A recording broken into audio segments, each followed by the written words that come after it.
Yeah, it's a fascinating point, isn't it? You know, and it sort of, as we came into this event, 13th race this year, it just occurred to me the diminishing age of the combatants in our game. It's been happening for a while, and these two in particular, Brown and Feeney, a little bit of research, a bit of digging, taught me this.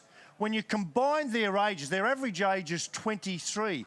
I went back to 1964 where this all began, and they are the youngest pairing to go for the championship in our championship's history. In fact, by a big margin, because you've got to go back, win a bottom and win cup back in the day, 26, so they're 3 years younger than that. Quite fascinating, isn't it?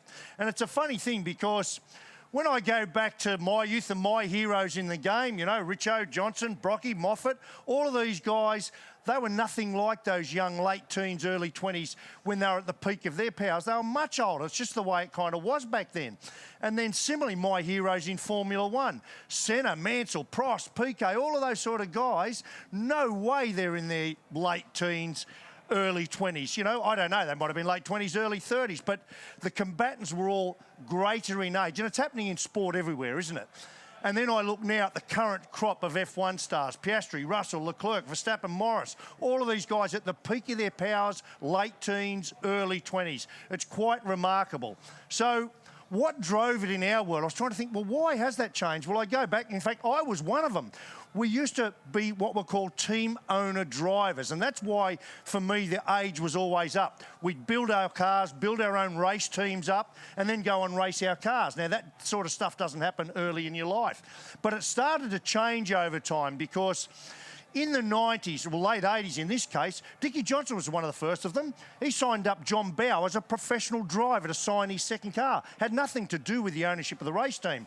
Then Cito and Scafie were signed as professional drivers for Nissan Motorsport because of their talent. And this kid, when he was signed, Craig Lowndes, by Holden Racing Team, well, everyone after that point wanted to find a young Craig Lowndes. So I wanted to dig in a bit deeper. What is the science behind this? So I went through Crompo's briefcase and I shuffled aside all the weather reports and I found this. This is what he reads on airplanes. The Journal of Neurophysiology. And what that told us, deep buried in there, is that every decade of your life, you lose about 2 to 6 milliseconds per decade. Now, add to that, as you get older, you get a little bit more sensible, a little more cautious. So I wonder, a 19-year-old Andre Heimgartner versus 29-year-old, I don't know. Well, there's drivers that absolutely break that mould. Peter Brock more than anybody. I was at this race. Peter Brock, in his last touring car championship race at Oran Park, he's on pole, wins the race. He's 52 years old. Greg Murphy's teammate, half his age, must have been going, what the hell's going on? Scafie reminded me this morning.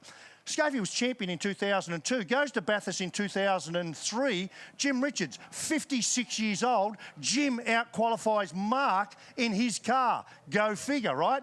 So it begs the question, in our game, Will Brown, the young leader of our championship, I can't help but wonder, would a young 14, 12-year-old, risk-taking, risk-averse young Will Brown listen to an older, wiser, more cautious Will Brown? What would he say to him?